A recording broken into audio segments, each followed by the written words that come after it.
untuk kelas 7A pada hari Sabtu ini ada yang tidak berangkat?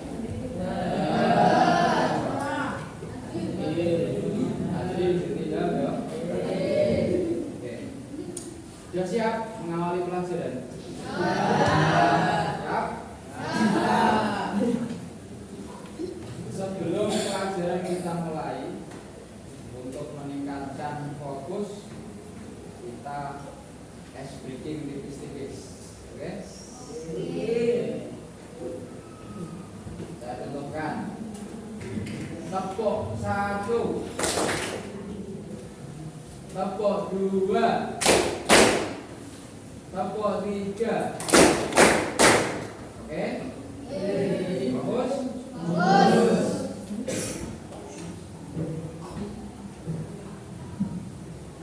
Sebelum pelajaran kita mulai, Bapak mau mengingatkan bahwa kesepakatan kita ketika jam pelajaran dimulai, maka kita harus siap untuk belajar. Jadi jangan ada yang bermain sendiri. Oke? Pada pelajaran fikih kurikulum pagi ini, materi kita sampai pada sholat fardu. Oke? Kita semua pasti tidak asing dengan sholat, karena kita orang Islam, pasti melakukan sholat sehari semalam berapa kali? 5 kali. Apa saja?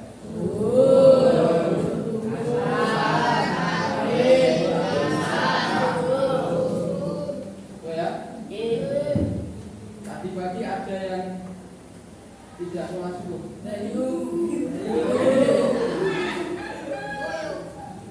Sholat itu wajib ya.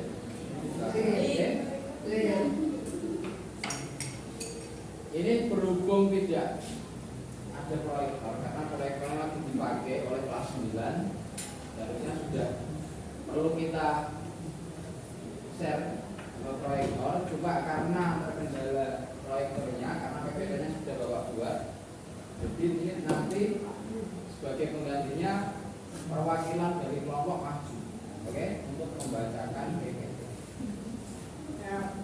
Ya. Mulai dari kelompok 1. Silakan. Hafal Widat. Dibacakan yang keras biar teman-teman terdengar. Pengertian sholat fardu. Sholat fardu adalah sholat wajib yang harus dilaksanakan oleh setiap muslim. Sholat fardu dilaksanakan 5 waktu dalam sehari malam.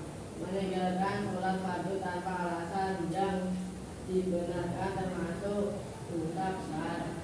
Terima kasih. Silakan kembali. Jadi sholat fardu itu sholat yang wajib dan harus dilakukan oleh setiap orang. Dalam satu hari, sholat itu dilakukan 5. Kemudian kalau meninggalkan gimana? Meninggalkan hukumnya dosa, karena kita meninggalkan kewajiban. Nomor 2, kan?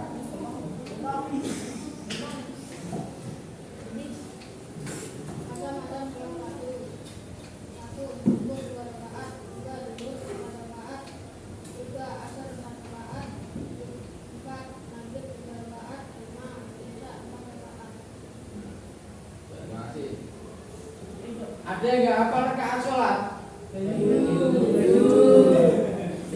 Coba Albert, sholat isya berapa rakaat? 4. Aki, sholat maghrib 3 rakaat. Amin. Sholat subuh 2 rakaat. Lukman, sholat asar 4 rakaat. Fadil, sholat zuhur mengatakan sholat zuhur 2 rakaat. Salah ya? Next.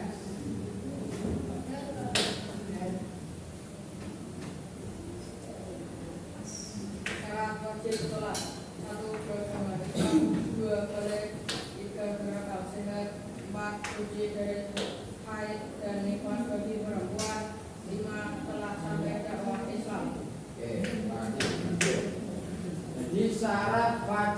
sholat.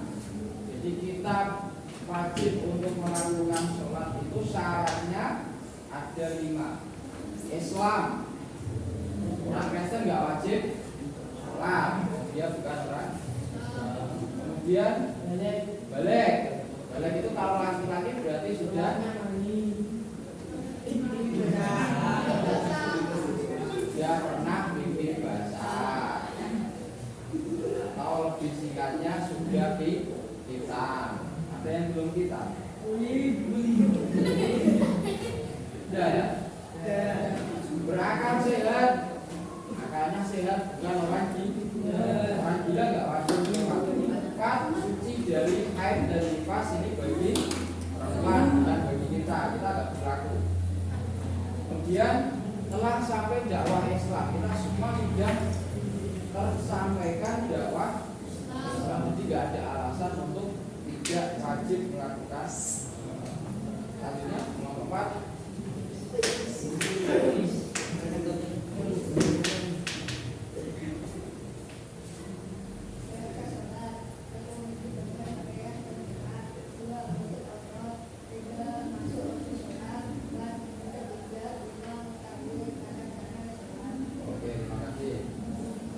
Cara sah sholat: suci badan, pakaian atau tempat, kemudian menutup aurat, masuk waktu sholat, menghadap kiblat, mengetahui tata cara sholat. Kemudian rukun sholat. Rukun sholat ini ada niat, ada takbiratul ihram, ada membaca Al-Fatihah, rukuk, i'tidal, sujud di antara dua sujud, tasyahud, akhir, salam, dan takbir. Sunnah ini banyak sekali, ada sunnah bayat, ada sunnah manfaat. Ya, banyak sunnah dalam sholat. Contoh sunnah apa? Contoh kesunahan sholat. Membaca ta'awud, betul. Membaca ta'awud sebelum kita membaca Al-Fatihah, kita membaca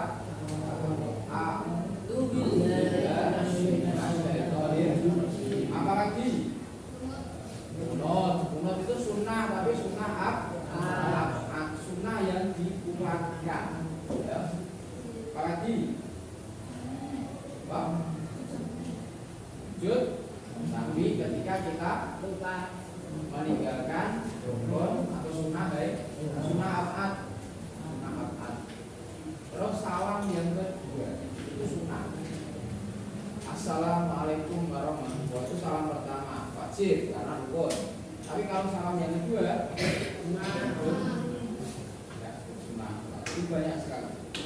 Kemudian hal-hal yang membatalkan sholat kita bisa dihukum batal. Ya, ada beberapa hal. Satu, berbicara dengan sengaja. Sholat kok berbicara, maka sholatnya makan dan minum. Makan ini maksudnya bukan makan jajan, makan nasi, bukan. Ketika kita sebelum sholat makan, misalkan makan sate, kemudian di mulut kita itu masih tersisa, ya. Kalau Jawanya selilitin, masih tersisa. Kemudian kita sholat, tadi sisa makanan yang sebelum kita sholat, kemudian baru terasa ketika sholat. Kok kita makan, eman-eman, ya, daging sapi, daging rego, dimakan, maka itu dikatakan makan dalam sholat. Kan harus makan 1 sendok, 1 piring, itu bukan. Kan nggak mungkin kita sholat tapi makan, nggak mungkin. Atau minum, ya, kan nggak. Jadi hasilnya banyak bergerak. Jadi bergerak yang 3 kali berturut-turut itu juga mengatakan sholat. Terkena najis yang tidak langsung kita misalkan kita sholat, kemudian terkena cicak, ya, terkena cicak di peci kita, batal nggak sholat kita? Batal ketika kita tidak menghilangkan. Tapi kalau kita tahu kemudian kita buang, maka tidak apa-apa. Kemudian tertawa yang terbahak-bahak. Sholat sambil tertawa itu juga bisa membatalkan. Kemudian wudhunya batal. Ada keluar angin itu juga membatalkan. Kemudian hikmah. Hikmah sholat. Hikmah sholat itu apa? Masalah adalah lebih mendekatkan diri kita kepada Sang Pencipta. Karena sholat itu perintah dari Yang Maha Pencipta. Kemudian melatih kedisiplinan waktu. Jam 12 kita waktunya sholat zuhur. Jam 4:30 sholat subuh. Jam 3 itu kan. Jika kita sudah terbiasa melakukan sholat, maka kita secara tidak langsung sudah terbiasa untuk disiplin waktu. Kemudian membuat ketenangan hati. Jadi kalau kita lakukan dengan khusyuk, sholat itu bisa menenangkan hati. Tidak perlu kita refreshing jauh-jauh. Gitu ya, itu hikmah. Sampai sini ada yang ditanyakan? Oke, ya. Selanjutnya silakan tadi per kelompok 1, kelompok 2, kelompok 3, kelompok 4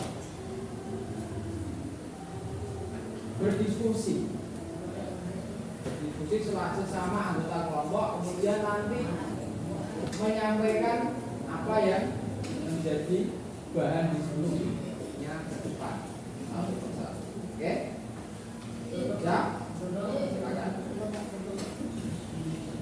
Silakan dibentuk kelompoknya, sambil menghadap, sambil ngobrol.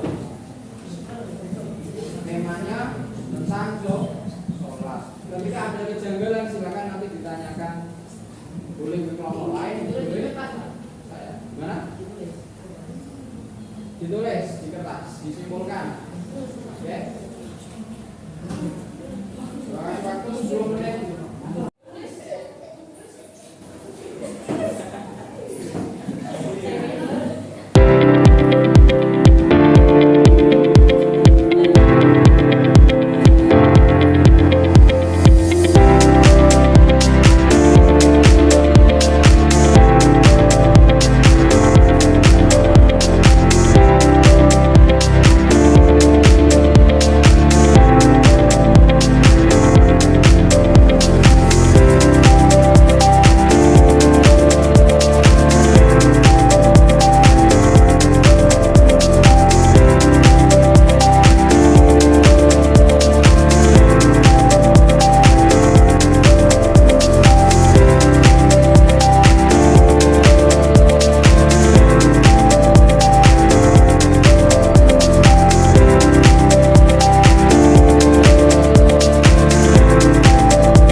Waktu sholat ada 12, ada nikah, ada rukun, Berarti semua dari kelompok 1 bisa sampaikan.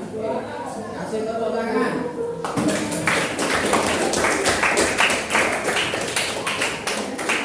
Kelompok 2.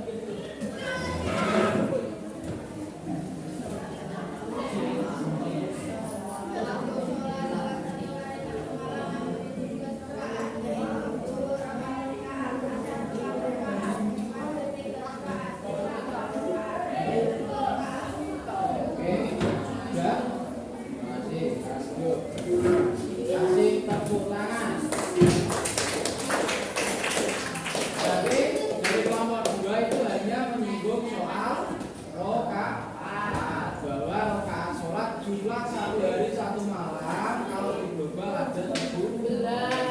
Itu ya. Nomor 3.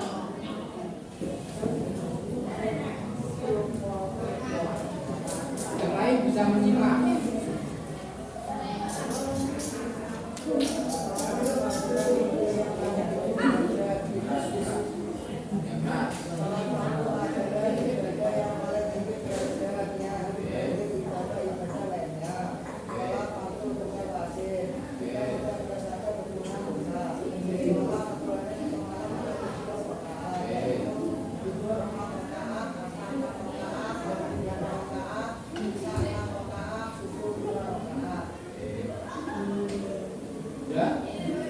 Kasih tepuk tangan. Tadi hukum, kemudian sama dengan kelompok 2 hukumnya, kemudian ketika tidak sholat, kemudian ada hikmah, dan tapi ada beberapa hal yang sampaikan kelompok. Jadi lebih cakupannya lebih luas dari kelompok. Nanti kelompok 4.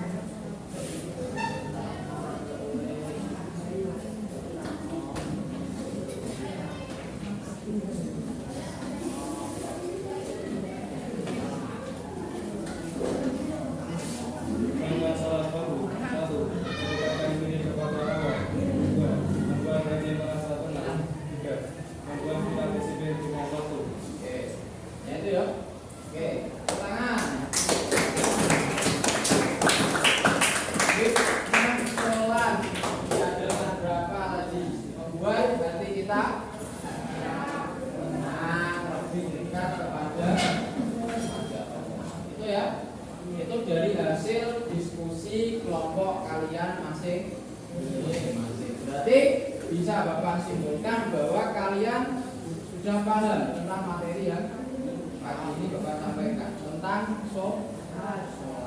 Itu ya. Sebagai referensi atau penutup bahwa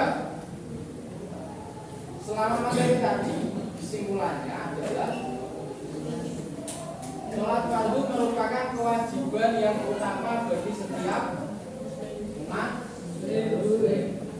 Kemudian sholat itu harus dilaksanakan sesuai syarat dan rukunnya. Jadi kita nggak boleh ngawur karena sholat itu ada syarat, ada rukun. Kemudian dengan sholat manusia menjadi lebih baik dan disiplin serta lebih dekat kepada Allah Subhanahu wa Ta'ala. Itu hikmah. Di kesimpulannya seperti itu. Baik, di pertemuan berikutnya kita akan membahas tentang sholat jamak dan qasar. Jamak itu berarti menggabungkan, qasar itu berarti meringkas. Tadi yang sholat zuhur aslinya 4, kalau di qasar menjadi 2. Itu ya. Itu namanya qasar. Besok kita bahas. Siap? Bisa kembali ke tempatnya masing-masing.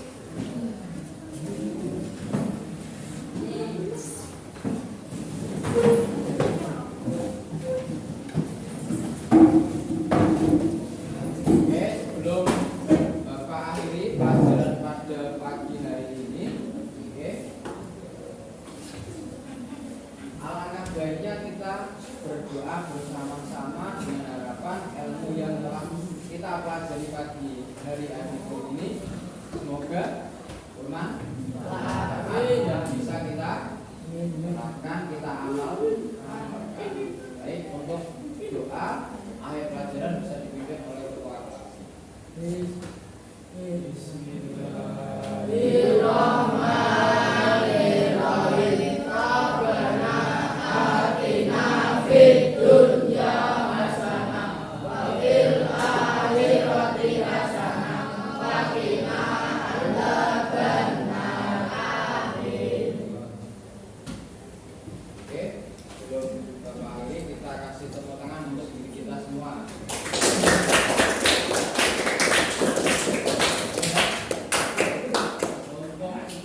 Kurang lebihnya dari Bapak, mohon maaf apabila dalam penyampaian materi ada yang kurang jelas atau terlalu singkat karena memang waktunya berjam lagi. Itu ya. Akhiri, assalamualaikum warahmatullahi wabarakatuh.